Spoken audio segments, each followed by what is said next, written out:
సాయి బంధువులందరికీ ఇదే నా ప్రణామం. ఈరోజు బుధబోధ కార్యక్రమానికి స్వాగతం.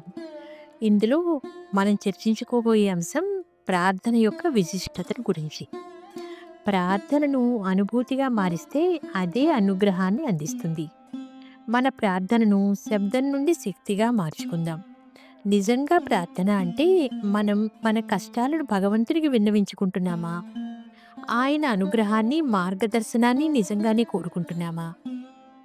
ఈ కష్టాన్ని మాత్రం తొలగించు. ఈ ప్రార్థన మనసు మూలల నుండి వస్తోందా? లేక పెదాలపై నుండి అలవాటుగా దొర్లుతోందా? మనసులో నుండి వచ్చే ప్రార్థనని మాత్రమే భగవంతుడు ఆలకిస్తాడు. అంటే మన ప్రార్థనే భగవంతుని అనుగ్రహాన్ని ఆహ్వానిస్తుంది. ప్రతి మనిషి ప్రార్థన చేస్తాడు.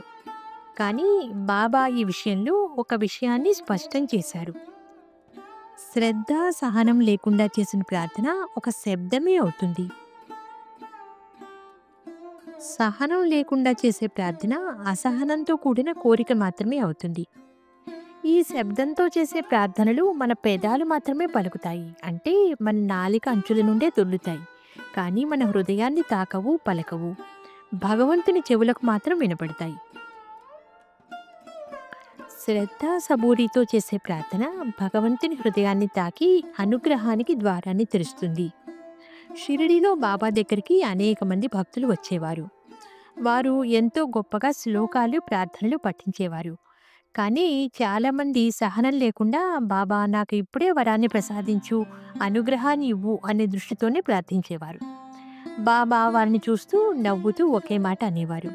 నీ ప్రార్థన అయితే నాకు వినిపిస్తోంది.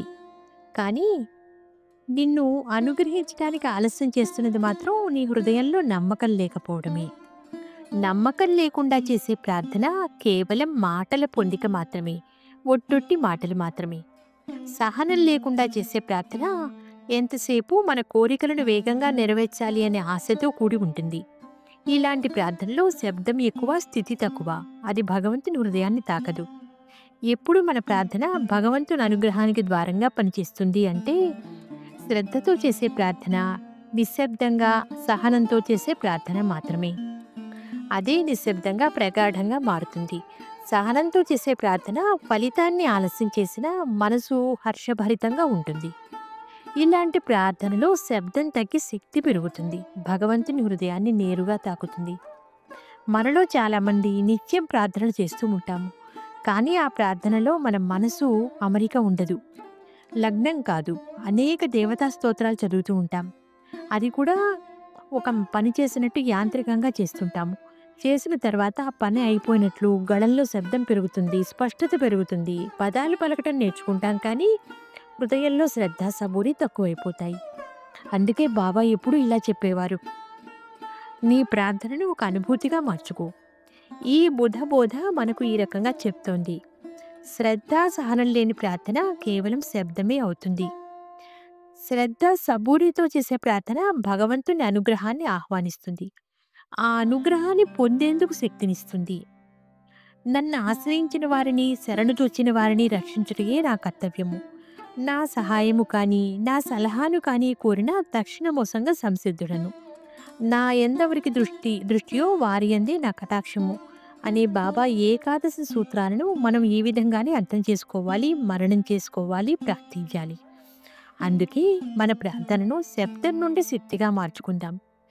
శ్రద్ధ, సపూర్యలను అలవర్చుకుందాం. ఈ రోజు నుంచే మన ప్రార్థనను అర్థవంతంగా, హృదయపూర్వకంగా చేద్దాం. మళ్ళీ కలుద్దాం ఒక నిజమైన ప్రార్థనతో, ఒక శ్రద్ధ, సహనంతో. సాయిబాబా అనుగ్రహాన్ని పొందుదాం. ఓం సాయిరామ్. ఓం సాయి, శ్రీ సాయి, జయ జయ సాయి. సర్వం శ్రీ సాయినాథార్పణమస్తు. స్వస్తి.